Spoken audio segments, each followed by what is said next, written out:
Hey there, it's the Selig Sloths, here to tell you why you need to take a trip to the Chicago History Museum, located in Lincoln Park at 1601 North Clark Street. It's just a red line ride away and $17 for admission. You can eat at the North and Clark Cafe and shop at the gift shop. And if it's a nice day, you and your friends can take a walk through Lincoln Park to the beach where you'll see an amazing view of the Chicago skyline. We are going to share with you each of our favorite exhibits, which includes the Jazz Room, Lincoln Chicago, and the Fifth Star Challenge. We're also going to show you how the museum uses film to explain the city's history in amazing ways. We hope you enjoy! Jazz defined the early 1900s in Chicago. Artists like Louis Armstrong and King Oliver broke new ground by inventing a sound that captivated listeners. Unusual tempos and wild solos became a staple of this growing genre. This new sound inspired many to break the rules. In Chicago, it was a time of social change. The Chicago History Museum captures this time with period-accurate instruments and a slick presentation. My favorite part of this exhibit were the neon lights that made me feel like I was in an old jazz house. In the upper level of the museum, there is a White House exhibit showcasing our 16th president, Abraham Lincoln.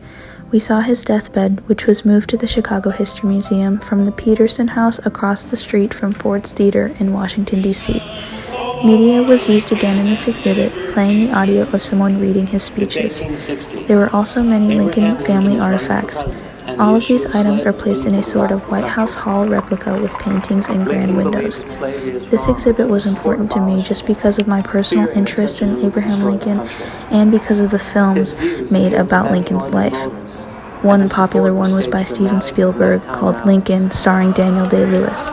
William Selig also made a movie about Abraham Lincoln in 1916 called The Crisis. Right when you walk into the museum, you can see a digital screen of the Chicago flag, and the floor is a big map of Chicago that highlights the key historical places in the city. The floor also has the 4 red stars that represent the World's Columbian Exposition, the World's Fair, the Great Chicago Fire, and Fort Dearborn.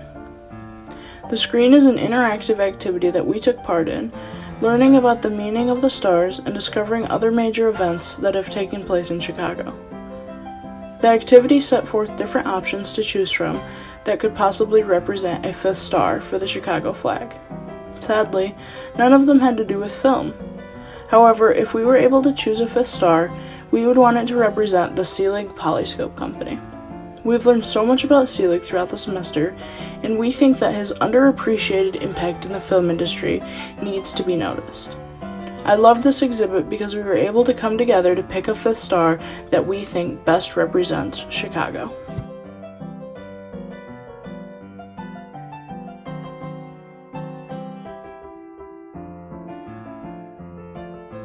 The museum uses videos and movies as a helpful visual aid.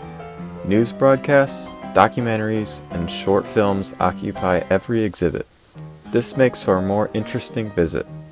I found a lot of these videos informative, especially the musical performance in the jazz section. It was interesting to hear and see a concert that actually happened.